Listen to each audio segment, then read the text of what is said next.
co-chair. All right, I'm going to call this meeting to order. Rose, could you, oh, wait a minute. Yeah. Could you assist us with a roll call? Okay. All right. Well, let's do Commissioner Cuddy-Eye. Good afternoon. This is Commissioner Cuddy-Eye. I'm present. Okay. Commissioner Kabodi-Adikai. Commissioner Kabodi-Adikai. And then co-chair Phillips is going to be absent, excused absence today. And then co-chair Washington is present. And then Commissioner Marks. Present. Commissioner Toya. Commissioner Toya present. Commissioner Weathersby. Commissioner Weathersby present. Commissioner Whitehat. Commissioner Whitehat. And Commissioner Yellowhair is excused absence today. And he is on a flight to Ohio today.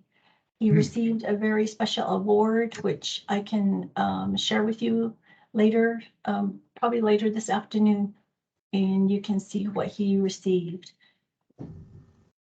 All right, back to you. If co-chair, if you want to introduce or ask our guests to introduce themselves. Oh, yes. Okay, please. May our guests introduce themselves, please?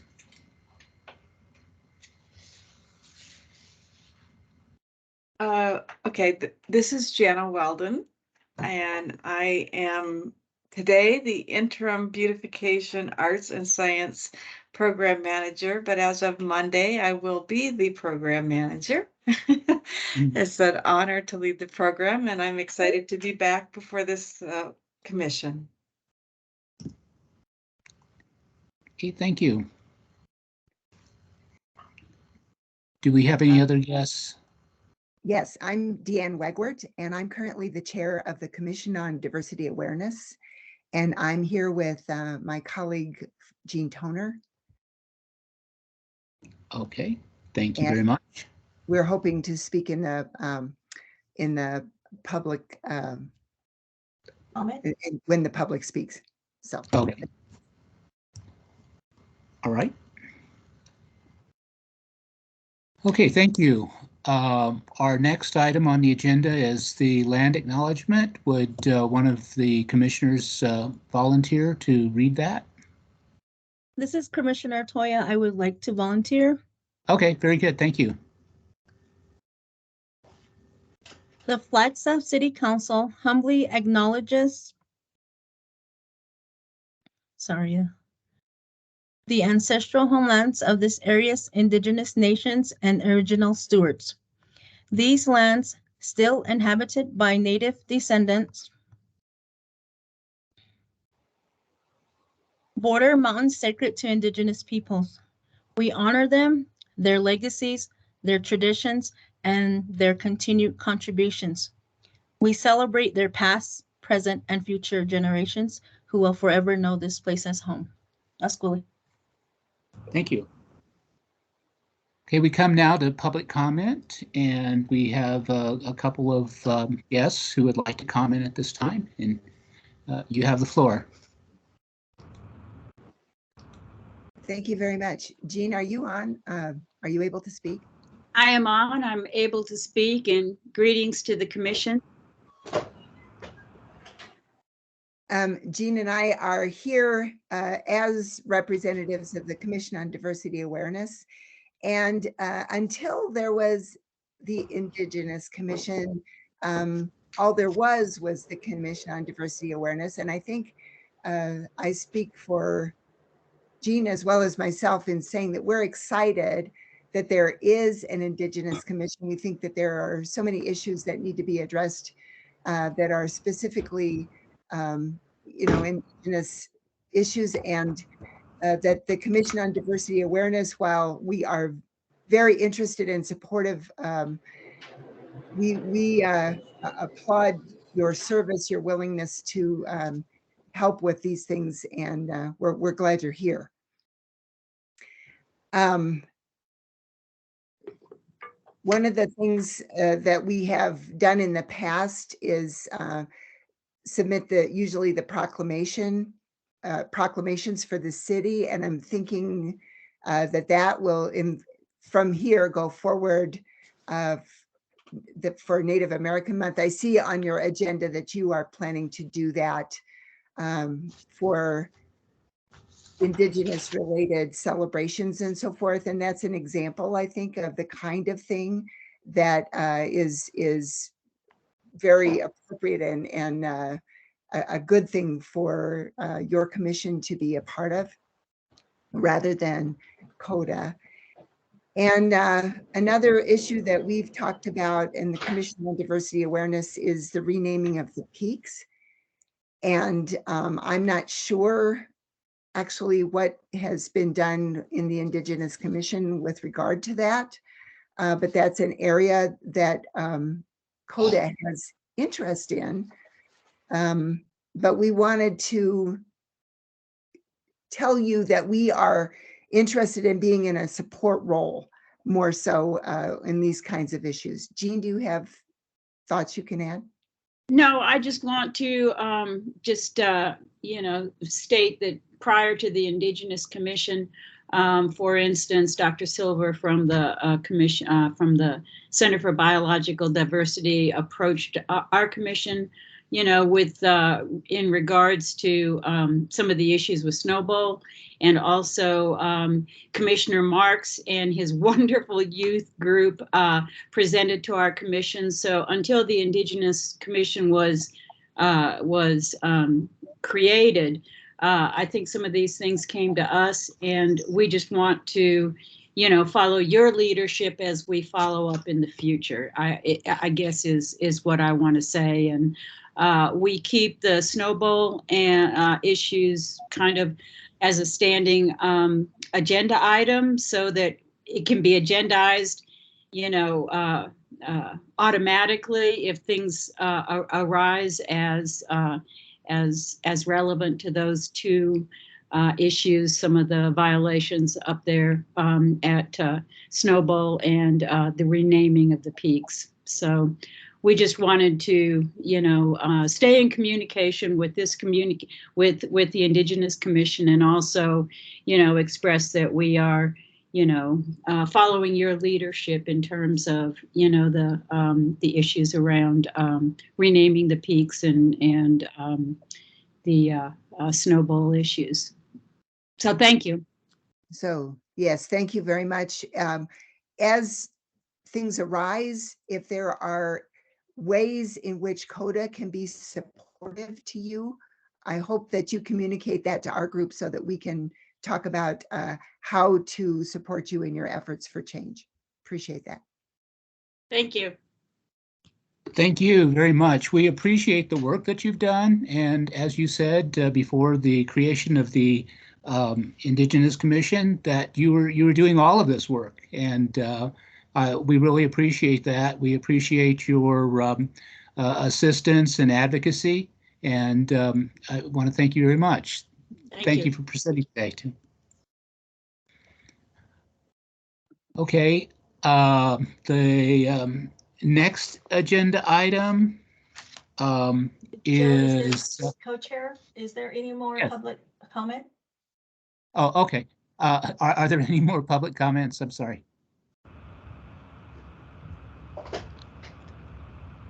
Go ahead, Shirley.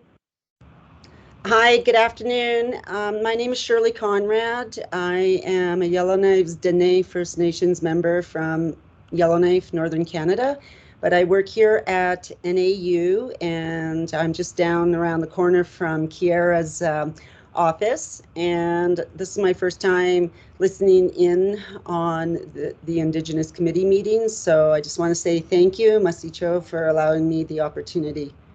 Thanks. Thank you. We appreciate that. Are there any other comments?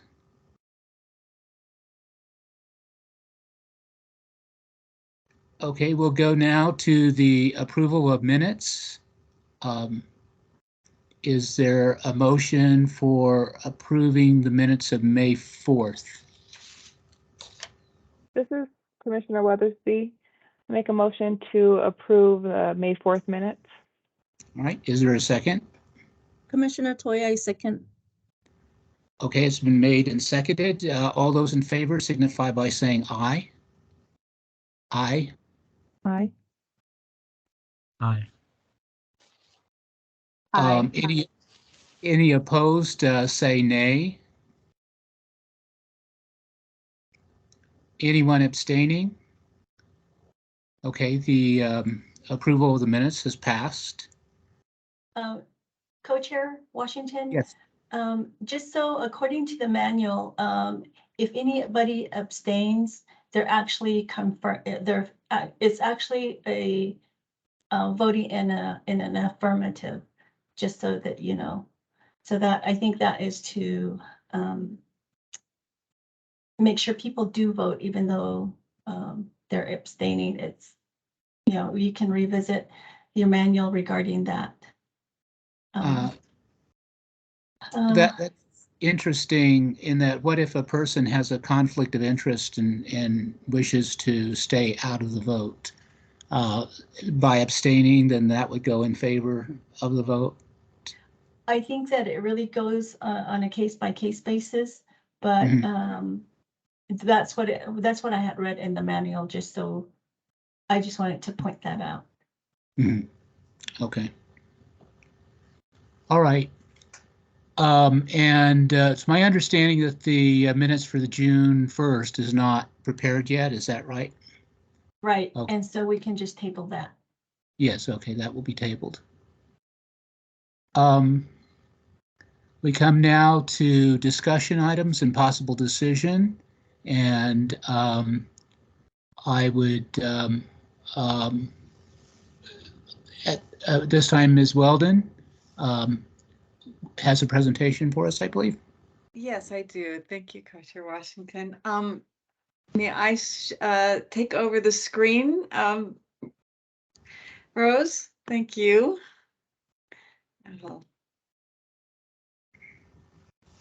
Great. Are you seeing the presentation? Yes. Okay, let me put it into slide format if it's possible. Yeah. I don't know.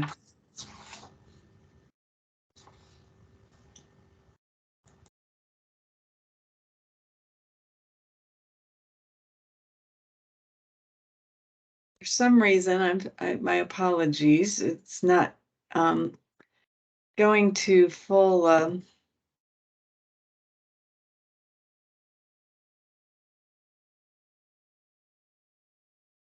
See if I can get it to work. Well, it will just have to be a little bit smaller. I apologize. If you can fully see it, I'll begin. So first of all, this is the Downtown Connection Center art concepts, and specifically I'm going to focus today on the Grove sculpture. But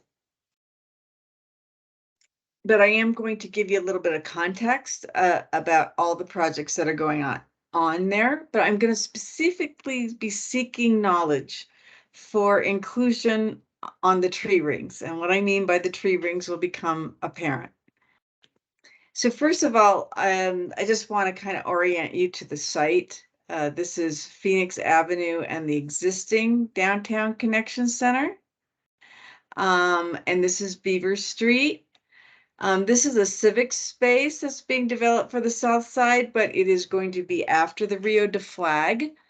So there might be Army Corps of Engineer equipment here from anywhere from 3 to 8 years. We're not really sure because they may use it for the entire Rio de Flag project. There also may be a future parking lot here. This area will be turned into bus space, and there's going to be a new building with a very small plaza. The artist team is Laura Haddad and Tom Drugan, And the main site inspiration that they have been working on is, of course, the mountain line identity, because, you know, this is a mountain line project. The peaks, the ponderosa pine and logging history, especially focused on the logging history from the south side. Telescopes, sighting, and solar alignments, both modern and ancient. And then, of course, just the south side community itself, in which, you know, this location resides. And this is from a community meeting that we had out on site last May.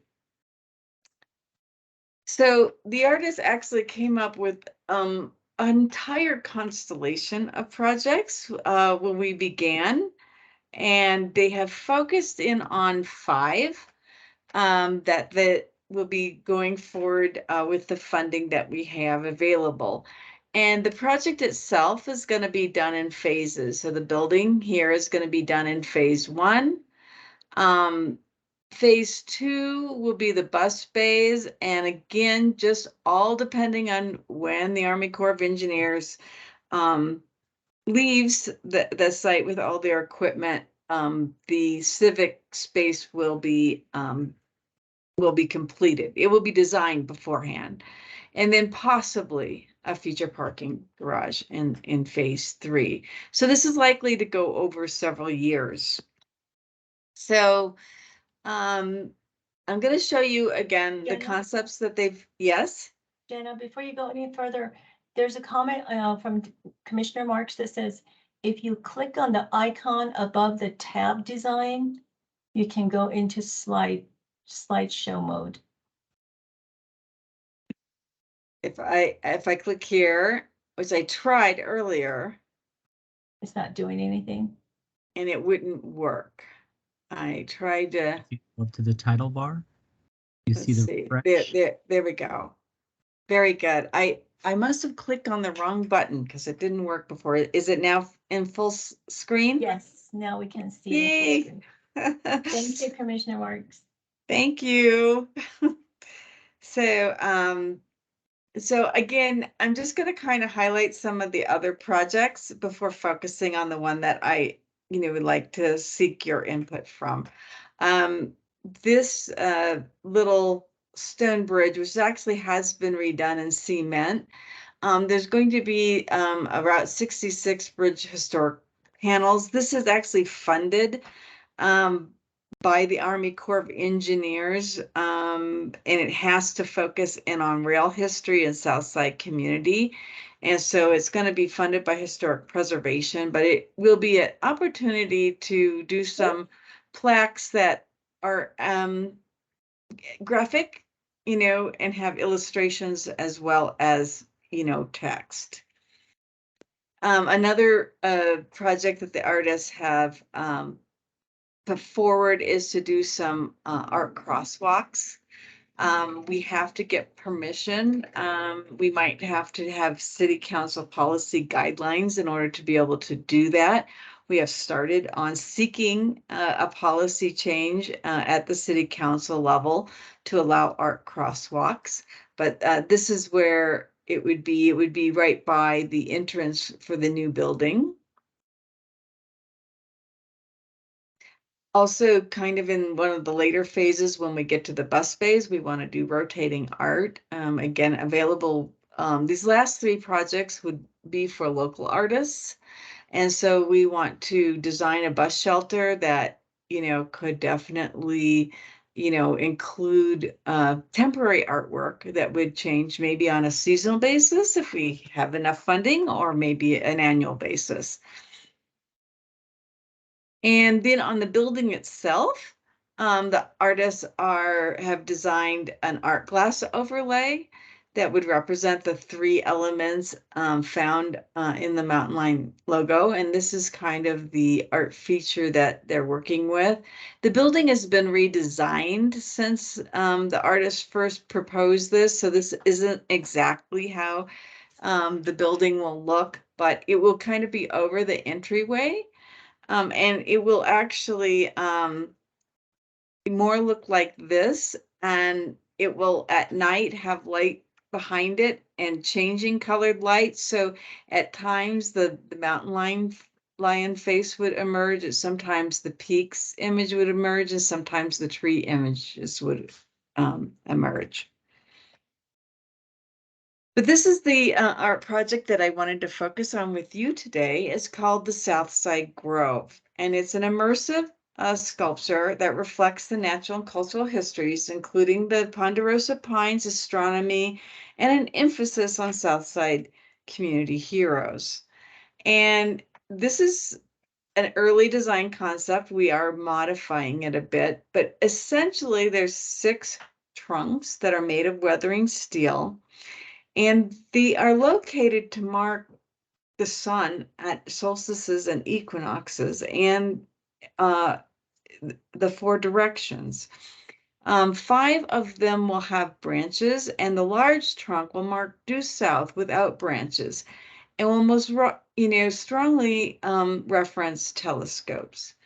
There's going to be a portal in it. It's about right here, that will go through and mark the sun at solar noon on the equinoxes, not on the solstices, but on the equinoxes. And that has to do with the fact that the buildings across the street are 4 stories high, and we can't quite capture the solstices. So anyway, there's trunks that encircle the granite, and then there's going to be this timetable, and the timetable is going to be kind of our focus. So the sculptural forms, come from the pine. They also kind of reflect the snowflake crystal. And so they're going to be, here's that big south-facing one. Then there'll be a north-facing directional, and then the other ones are kind of not for the east-west, but kind of at the offsets. But these are the ones that'll have the branches. And then you'll kind of look up to the interior. And the reason that these are also at the angles is that this is where the sunrise of the winter solstice and the sunset of the summer solstice is. And then here's the summer and winter solstice reflected on those angles. So they are arranged in cardinal and solar alignments. And they're made primarily of weathering steel. And there is a stainless steel cap kind of for the eyepiece of the telescope. So you kind of see that these are both trees and scopes. And again, the way that oculus works in the south, on the equinoxes, that circle will shine right in the center of this timetable. And we're looking at different ways of etching, the bark trunks. And we're also looking at putting kind of some pine needles, but that are also kind of in star shape. So again, relating the sky to the pine. And, so you'll view up. Since this was first presented, the artists have modified this to soften it a little bit. And there was a request of that from our BPAC commission. So one of the things that the artists are going to do, and you can see that this is a very kind of gentle difference, but they're going to soften it with an angle of 2.5%. And then they put more softening elements into the bark patterns. And they're also thinking of having kind of a wind chime up here that will make a little kind of tinkling sound when the wind blows. And this angle helps it give more of that sense of an enclosure, and we hope a more experiential experience when you're around this timetable. But this timetable, it's a 5-foot diameter granite, and it will be etched with lines inspired by tree rings. And within these rings, there will be words describing Southside, Flagstaff, and Arizona history, and creating this concentric timeline. And it's going to, be supported by weathering steel, and it'll be about 30 feet off the ground. So this is kind of a timetable study area. It is not fully developed. It has not been decided all the words that are going to be included. We know that there's going to be a heavy emphasis on South Side events and history because of its location. But you can see that the artists are contemplating, putting things in the future. But they do kind of want to work from the past out to the present. And they want to include a variety of types of things in these tree rings. And so instead of deciding for different communities, we want your input. So we are seeking guidance for Indigenous tree rings, the text that should go there. And I wanted to start with this commission, either get, to help brainstorm some ideas, for maybe about a dozen tree rings. And I know that this is a conversation that will be ongoing, and maybe you will know of some references that you can refer the artists and I to, that you would particularly like to see used. And I know that how people see time is very different for very different cultures. So the artists and the BPAC and my program are very open to kind of a different way of capturing Indigenous tree ring lines, so it doesn't have to be in such and such year this happened. We're open to even what it might be. So that's the end of my presentation.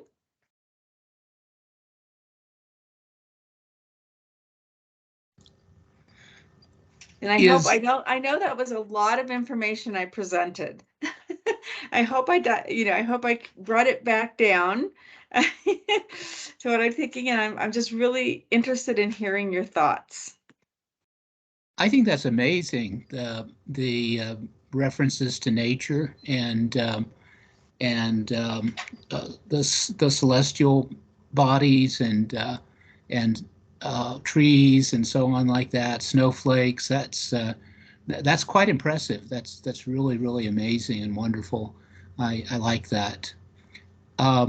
In terms of the indigenous tree rings, what are some examples of other tree rings statements? What I can't read anything. Yes, this is very hard. So they have something about Delia Cabalas Munoz, a third-generation Flagstaff resident and library specialist, began conducting oral histories. That's an example. But in 2071, there's going to be a partial eclipse. That's kind of on the the outer rings, kind of the future.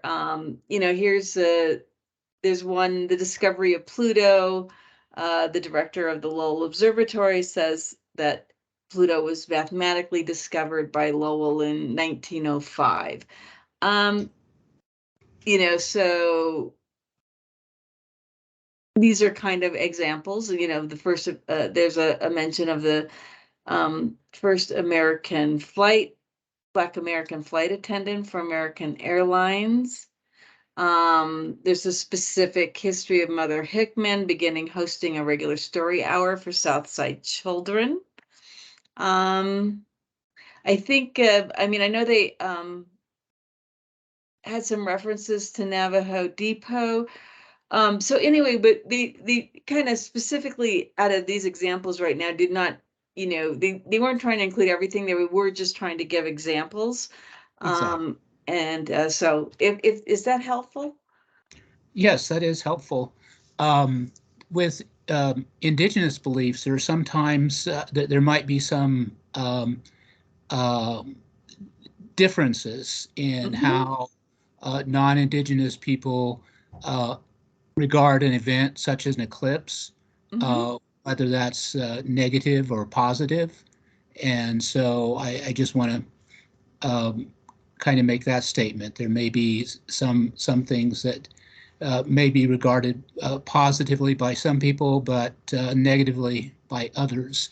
But other than that, Commissioner Marks, you have your hand up. Would you like to comment? Yes, thank you. First, I want to say this is amazing. I'm really excited that there is a focus and an emphasis on our South Side neighborhoods. I'd love to see that augmented so that it's more visible. Because I personally worry and have concern that visibility of our South Side community, our Black community, is not as prevalent as it should be within our community. I like the image that you had shared in the slideshow that showed a Black lumberjack as opposed to our NAU's white lumberjack, right? Yes. And I think as far as contributions to timelines, suggestions might include, mentioning of the Navajo Long Walk, right? Because there were removals of families, and that affected the Flagstaff region, of course. Relocation efforts that took place with the opening of the mines, like Black Mesa, and how some residents were moved into Flagstaff areas. At least mention of families who, and I think of some of the white families, the prominent families that have larger estates that are recognized here in Flagstaff, the Native American families that have held residence before there was an NAU, right? And those families that existed in that space, and other places here in Flagstaff, but also thinking about, like the Flagstaff City Powwow when there was recognition and visibility of Indigenous people on a broader scale, and the timeline from when it started and when it ended. And I say that with a big smile to Miss Rose and her efforts as a young person who helped bring those celebrations back into this community. So, and I step back. Okay. Thank you. I'm busy writing Commissioner Marks, so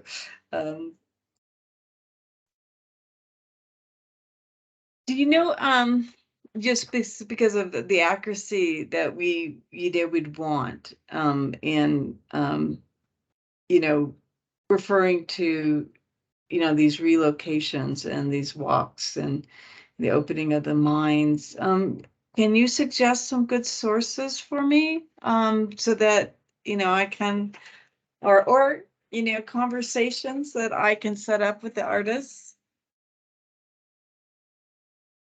Always open to conversations, but I would also encourage that you reach out to, say, like the Navajo Nation Museum to get some of those dates. I know that NAU hosted the Navajo Nation, or the Navajo Treaty with the United States back in the early 2000s, and so there was there was a collection of stories and information that was held over at the Klein at one point. I know that a replica of that treaty also sits within the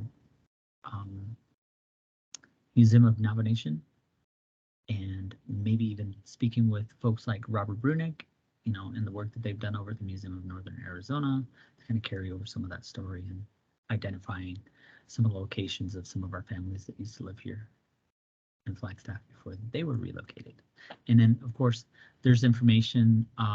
There is in the downtown area an office for families that have been relocated by the mine, right? And there's opportunities to maybe check in with them. If not, there's historical documentation that's out there as well. Okay. Thank you so much. And Jenna, that would be the Office of Navajo Hopi Indian Relocation Commission. There's also a good documentary called Broken Rainbow that talks about the relocation. I thought it was really good. It's called Broken what? Broken Rainbow. Broken Rainbow. Thank you. And you can find that on YouTube.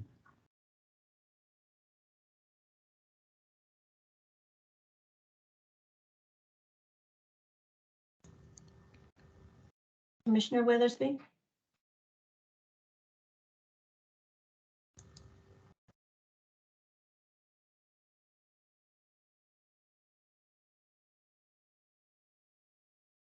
Oh, I just agree with everything that was said. I didn't have my hand raised or anything. Okay. But you know, there is Evangeline Parsons Yazzie, Leanne's aunt. She also, her text on the Navajo language includes the treaty as well as the information about Huelde, or the long walk, and the dates as well. As you're reaching out to folks, I think having that background knowledge before you go into the conversations is always good, because it shows that respect that you've kind of started to look into the information and are just wanting more details rather than for a teaching. Thank you.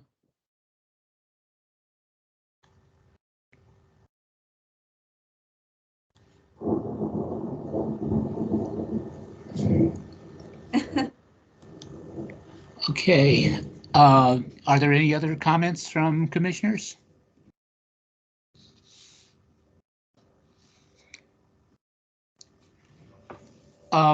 So will you have an open period? Can people email suggestions to you, or? Oh, yes, and you know, we do not yet have this design approved. It has not, it's been provisionally approved by BPAC. They wanted to see some changes, and it, you know, will go to city council, but really until they actually set up the fabrication documents to engrave, there's opportunity for input. So I see this as at least, you know, a several month, you know, process. So yes, we have time. So let me put my contact information in the chat. And of course, you can always reach out to Rose for my contact information. Anna, one more question.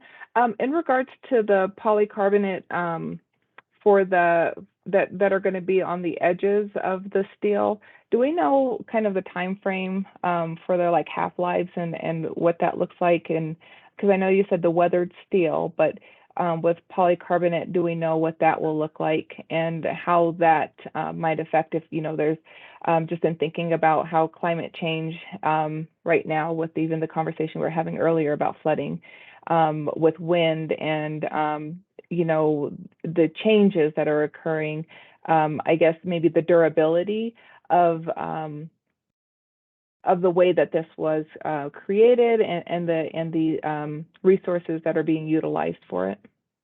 So are you focusing on, you're asking me a question about the material, the polycarbonate for these needles? Yes. Yes. And can I just specifically ask you, what is the concern? Is it that that polycarbonate itself uses up too many resources to create? Or Well, will it have durability? I wasn't sure of your question or your concern. It's both and, right? Durability, because with the climate change, you know, if the winds change, is it going to break off and be then just somewhere in the community, right? But also just in thinking about resources of, you know, I think you had mentioned like the footage of how tall they're going to be and how some things were modified due to the height of the buildings that are next to the area. So I'm just trying to think of down the road, you know, maybe, you know, 20 years from now, 30 years from now, maybe when my child is an adult, right?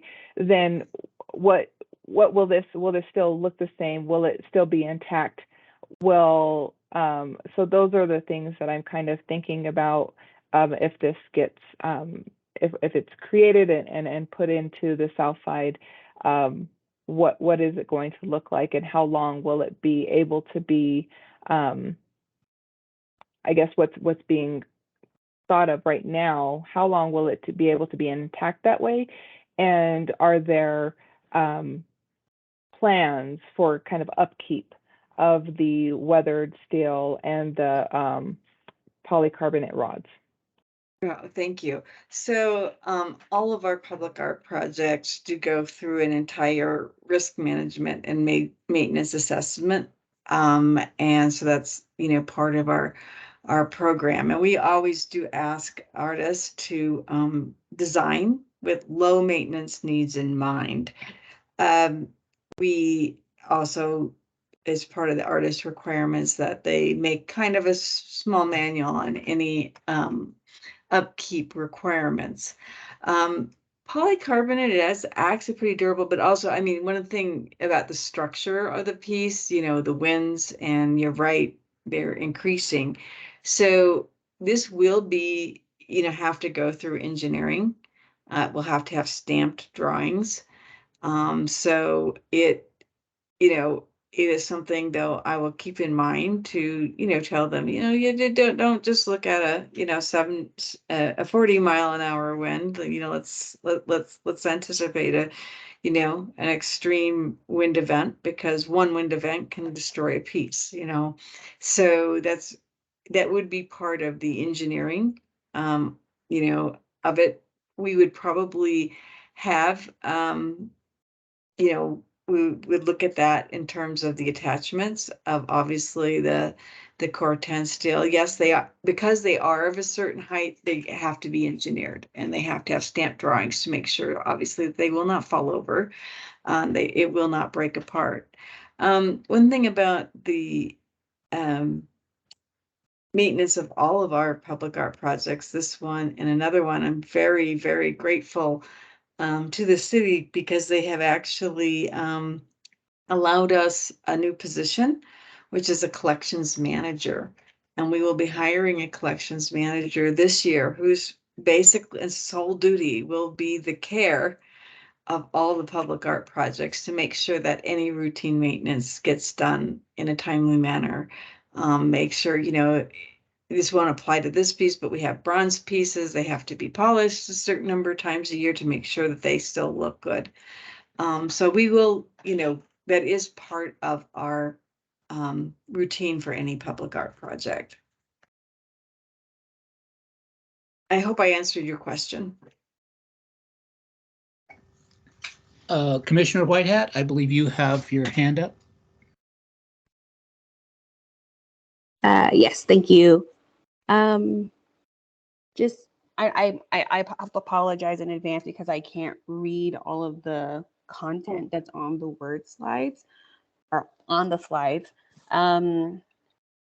Thinking of persons with limited mobility and other accessibility issues, or not issues, but other accessibility elements of their lives.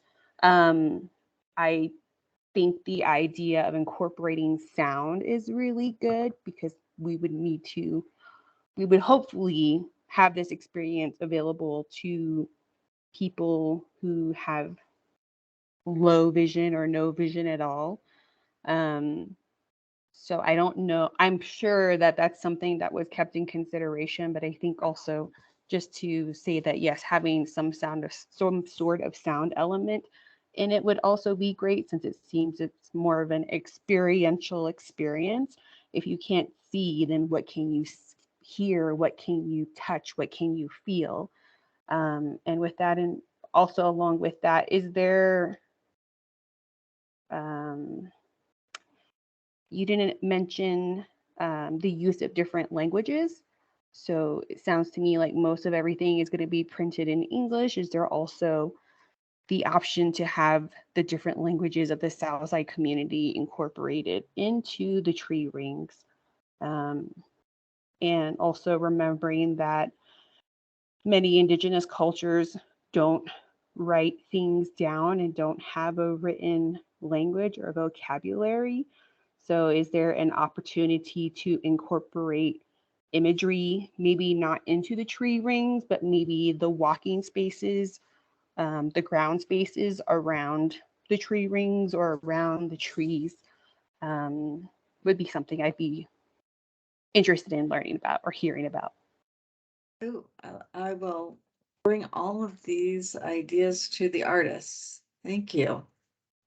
And yeah, it was I think the sound is right now, like I said, it's going to be kind of, obviously we don't want anything really loud, but kind of almost like a subtle wind chime is being explored. It is interesting when you have something like this with, if you repeat all the words in different languages, you might then have to balance it with that you would have to have less, just because of space. So it's a trade-off, and it also would be interesting maybe to have some Braille as well. I like the idea of imagery perhaps on the floor plane. That is really an exciting idea. Thank you.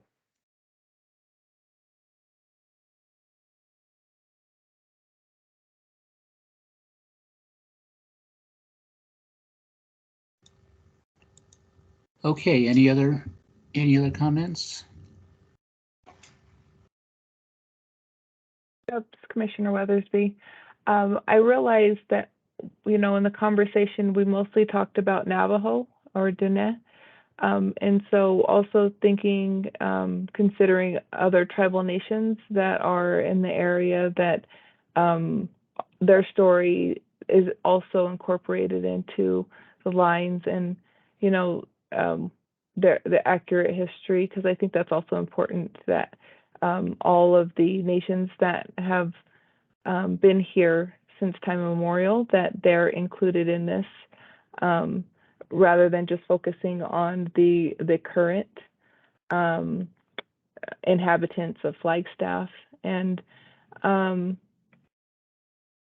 Yeah, can I and ask I'd like to, I'm sorry, Commissioner Weathers, because this is one thing that, as we go back into the past, as we know, there may be a way that an anthropologist would describe the past. And then there might be a way that the different Indigenous nations would describe the past. And we are really interested in how the Indigenous nations describe the past, not, an logical, date oriented. And so that is one of the key things that the artist team I know really wanted to focus on, and why we're starting a conversation with you. And like I said, this is a continuing gathering and seeking and meditating on, things that we, that come back.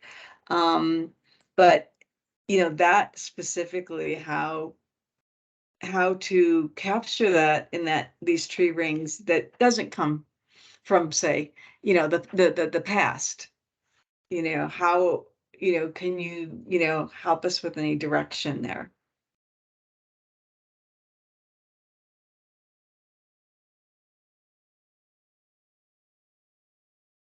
I think traditional knowledge keepers are the people. I don't have names off the top of my head. I know that one person that is coming to mind, though, is Dr. Ora Merrick Martinez, because she is an anthropologist and she's an Indigenous woman who might be able to guide you to, I guess, more appropriate people to contact. I just wanted to make sure that we're not just focusing on one tribal nation, and that we're also being inclusive of the other Indigenous nations that are still here. And I think that's a piece of it, is that we are still here. We're not in the past, but just being included in the kind of the tree rings is what I'm really trying to convey. Oh, thank you.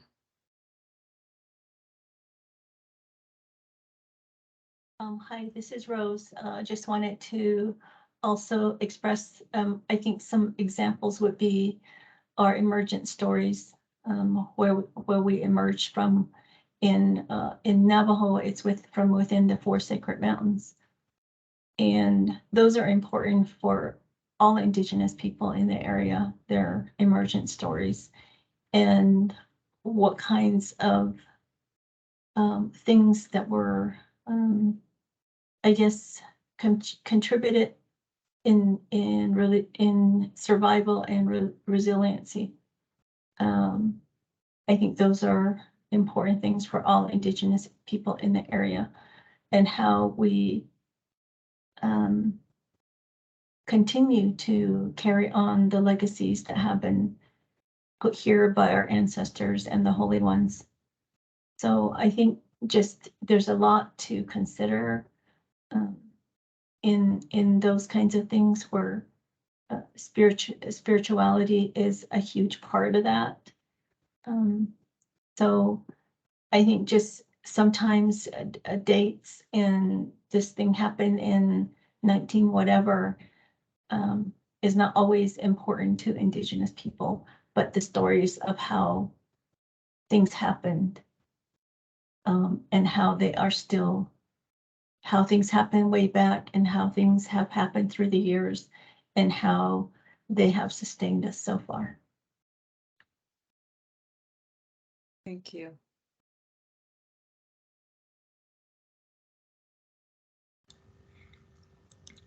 Okay, well, thank you very much for your presentation, and we appreciate your seeking our input, and I'm sure that there will be more that will be coming to you at a later time. Yes, yes. Anything that you want to reach out to me with, I want to make sure I was talking so much. I want to make sure I typed my email correctly in the chat. I did. Thank you. I wasn't sure. I was typing and talking at the same time, but thank you. Thank you. Okay, we'll move on to the next item on the agenda, which is National Navajo Code Talker Day, Indigenous Peoples Day, and Native American Heritage Month.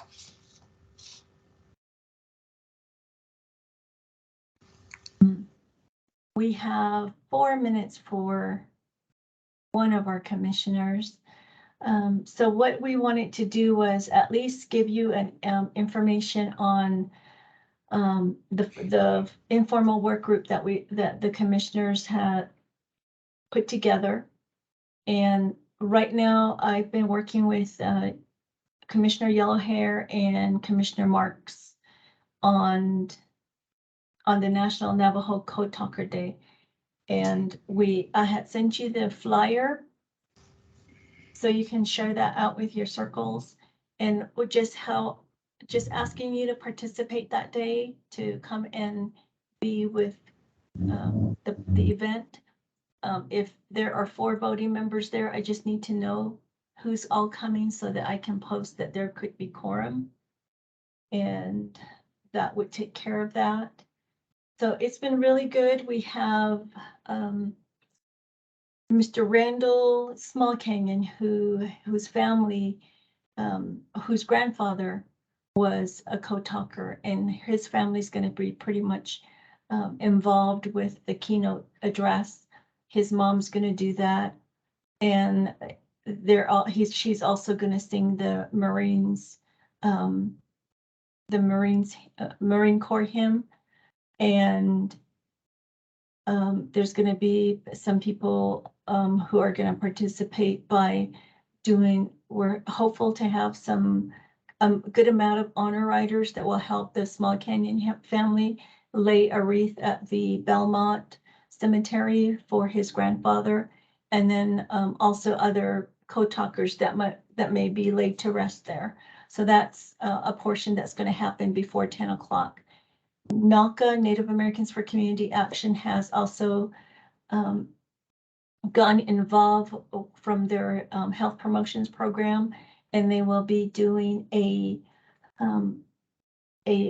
2K honor run or honor walk. And that will be happening either at Buffalo Park if we have it at NASET. And if we have to pivot to Flagstaff High School Dome, then they also have a route in place there as well. So all that registration will be going through NALCA, and that information is also on the flyer. We're also, the main speakers are going to be the youth advocates who are going to start the main part of this, the agenda. They're going to be the first to speak. And Commissioner Marks is working with the youth to do that. And then after that will be the keynote, which is the Annabelle Small Canyon. And then after that will be a Pat Tillman scholar who's going to be driving down, I believe, from Colorado or Utah, one of them, I can't remember which. And he's going to be doing the third talk, and his presentation will really be on the legacy continues, how our Indigenous people are continuing to be in the front lines, taking care of our homelands, our way of life, and also our country as a whole. So those kinds of things are going to be some of the things that he's going to touch on, as well as somewhere one of the speakers is going to talk about mental health and just making sure that our veterans are receiving that kind of help. And then so there's just the things that we need help with is if you can, donations for the honor gifts. We have some t-shirts and cups and caps from Twin Arrows, and they have been from the past events, but they had some left over they gave to us, and hopefully they'll give us some more for this year, depending on, because they're doing their own promotion at the casino. And then so that's where it's at. And if you have any questions about that, you can always reach out to me so I can answer your questions. The main thing about the next one, does anybody have any questions so far on that one, for the August 14th? No questions. When would you like to, this is Commissioner Weathersby, when would you like to know if we'll be in attendance? Probably the week, let's see here, August 14th. I'd say no later than the 10th of August. So that gives me time to post something in case there's going to be a quorum.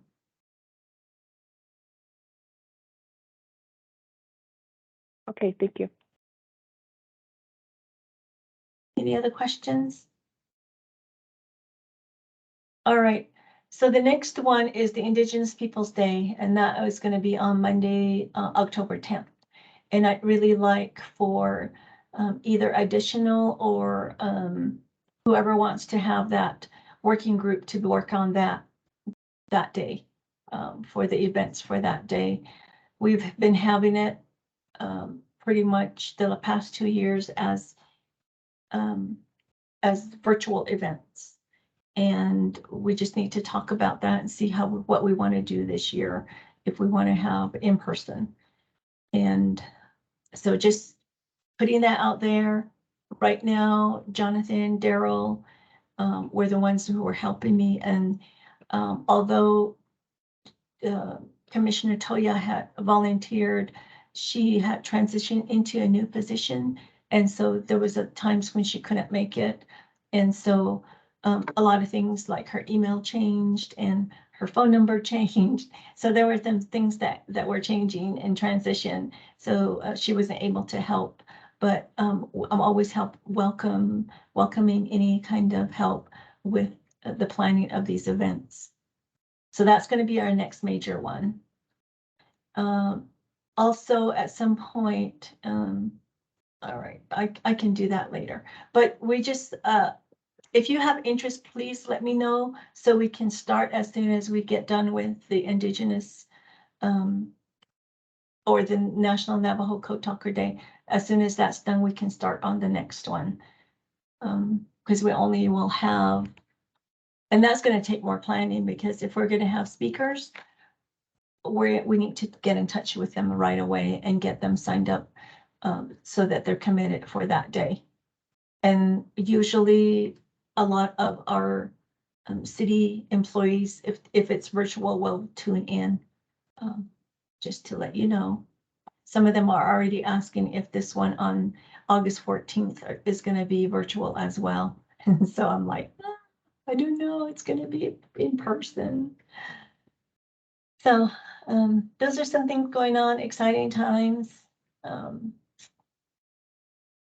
we're able to get together again. So and I know the Small Canyon family, they're very excited about this. They're just really wanting to be here with us, which is really awesome.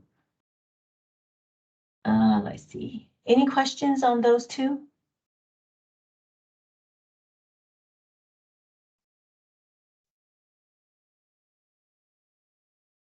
Okay, back to you, Co-Chair Washington.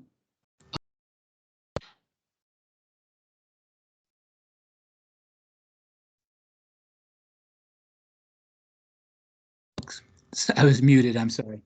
That brings us to our next item, which is a possible change in the start time of Indigenous Commission meetings.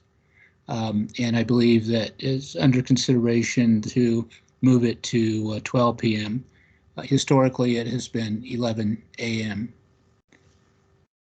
Any thoughts about that, or is there anyone that could not do that?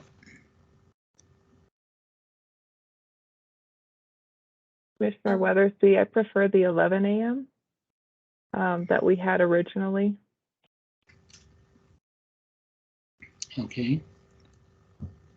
And I think the reason for moving it to noon was that some commissioners could not make 11. Is that still a situation? Are there still some of our commissioners who have difficulty making it to the 11 o'clock time?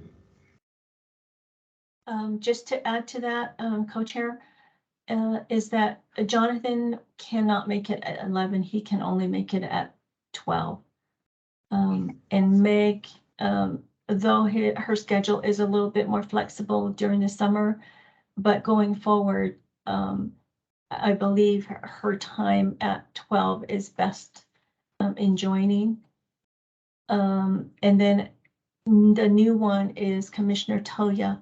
She, because she has a new job and she can only attend basically 12 to 1, which is why I think she's already left. Okay.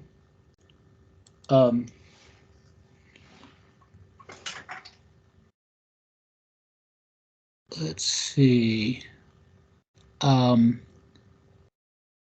Commissioner Weathersby, is this something that is not possible for you to do, to meet at noon, or is it, well, is it something that you could do possibly, or is it not possible?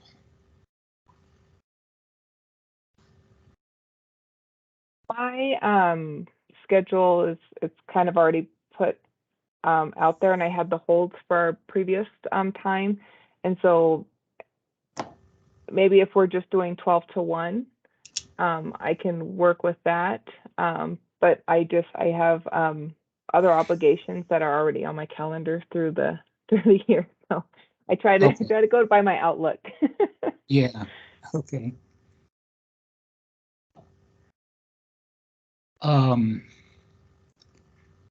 Would it be possible then, Rose, to have our meetings just from 12 to 1? We'd have a limited agenda. We could put a lot of things on it, but is that possible? That's possible, completely possible. And it really would be up to the commission to decide on that. Mm-hmm. Okay. Well, I would look to that as a compromise. It would provide for those commissioners who can't meet before noon, and it's something that Commissioner Weathersby says that she could do. Mm-hmm. So I would suggest that as a possibility, that we start scheduling our meetings from 12 to 1. Any thoughts from the other commissioners on that? Are we just still discussing, or can I make a motion? You can make a motion. I make a motion to have meetings moving forward from September 7th, from 12 to 1 p.m. for the commission. Okay. Is there a second?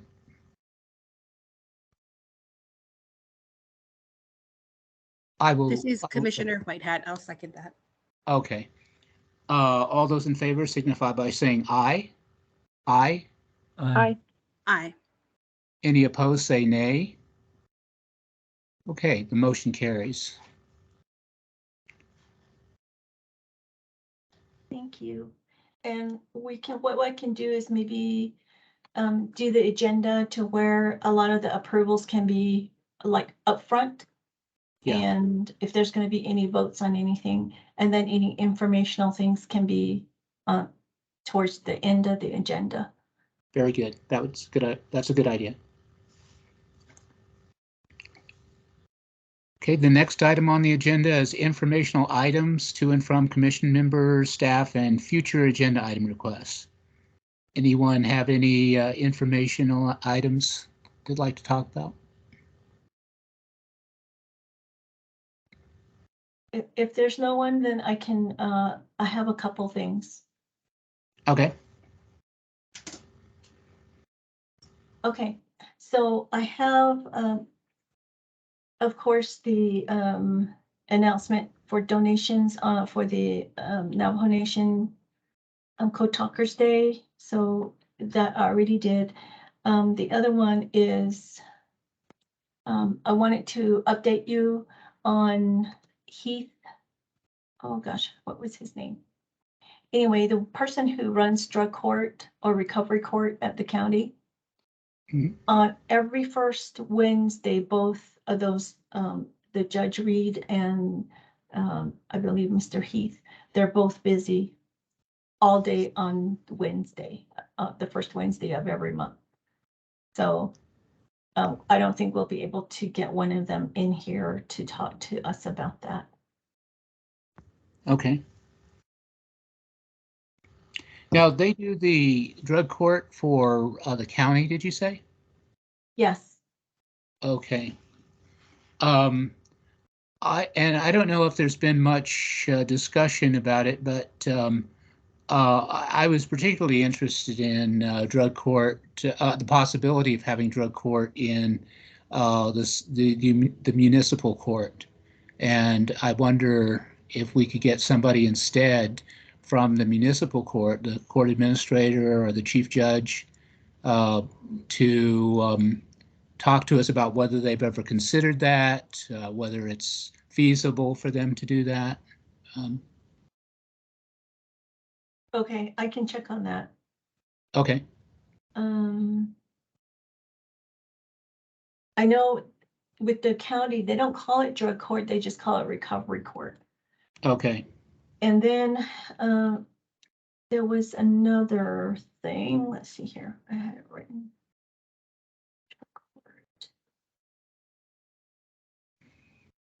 I think that's all I have right now for any announcements. Those are the only things I wanted to update you back on. Okay. Oh, no. There's at some point, we're going to have to put on the agenda our recommendation for what's happening with the Thorpe Park Annex parcel, and to put that on the agenda so that that is a formal vote from the commission to be forwarded to the city council. And I'll sort of find out the timing on that so that you'll be ready for it. All right.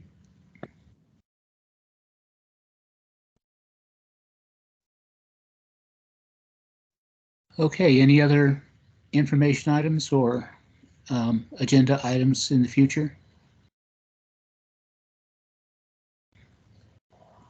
If not, then we will adjourn the meeting at this time. And thank you for coming, everyone. Thank you. Have a good day. Thank you. That was a quick meeting. It can be done. Okay. Yes. Okay. All right. Bye. Bye.